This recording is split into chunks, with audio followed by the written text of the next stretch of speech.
Hello, Flagler County. Bob Pickering here at the Emergency Operations Center with the latest Flagler weather update. Just a reminder, I'm not a meteorologist. All the weather information I present comes from the National Weather Service.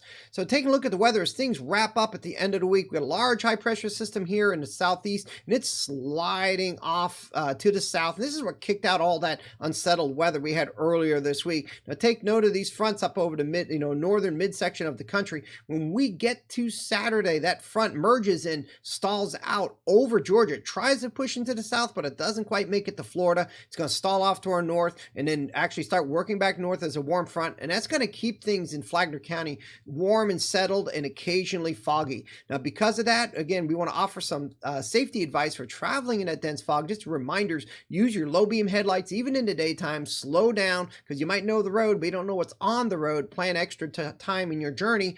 And visibility does change very rapidly with driving through that fog. So just be mindful of that if you can be out traveling around, especially during those times of day, those late night hours, early morning hours when dense fog is more prevalent. So let's take a look at our overview, what to expect the next several days. Dense fog would be possible during night and morning hours, but it could occur along the coast at any time, remaining warm through the weekend and early next week. Risk of the odd shower perhaps next week, but we don't see any big weather systems coming in the near future. So looking at our sky conditions, largely sunny with some patchy cloud is what we expect. You might see a little bit more cloud along the coast. As I said, that fog could blow in there at any time of the day or night, but fog would be more widespread county-wide during those late night hours and early morning hours. Some days will be foggier than others, so it'll be a little variability in that as we go through the next several days, but it's pretty much going to be a factor in our weather.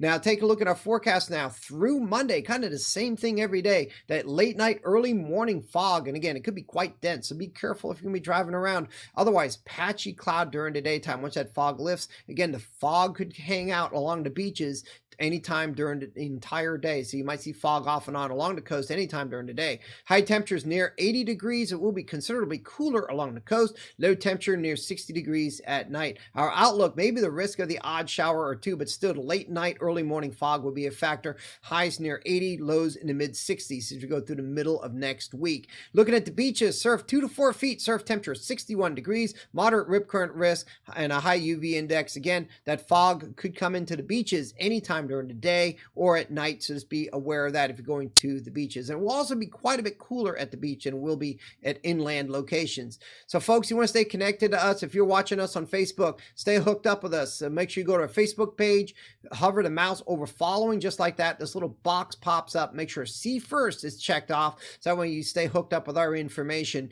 And we post some important bulletins, so you want to stay updated on what's going on. You want to go ahead and do this. So folks, weather is always changing, so you want to go ahead and go to flaglercounty.org to get the latest weather forecast. Click on webcams and weather, get you to the National Weather Service forecast for Flagler County. Make sure you sign up for Code Red and check your weather radio as well. Make sure that you're signed up for Code Red and have that weather radio in case there are severe weather warnings. We're not expecting any for the next, for at least a week. We're not expecting any storms, but sooner or later they will be an issue here in Flagler County. So we'll stay hooked up to our warning services. Now, also, if you have Spectrum, you can watch us on channel 492. And if you get on YouTube, you can search Flagler County to find our YouTube channel. Not only can you find this, but you can find other fine Flagler County programming. That's going to wrap up things from here at the Emergency Operations Center. Everyone have a lovely weekend.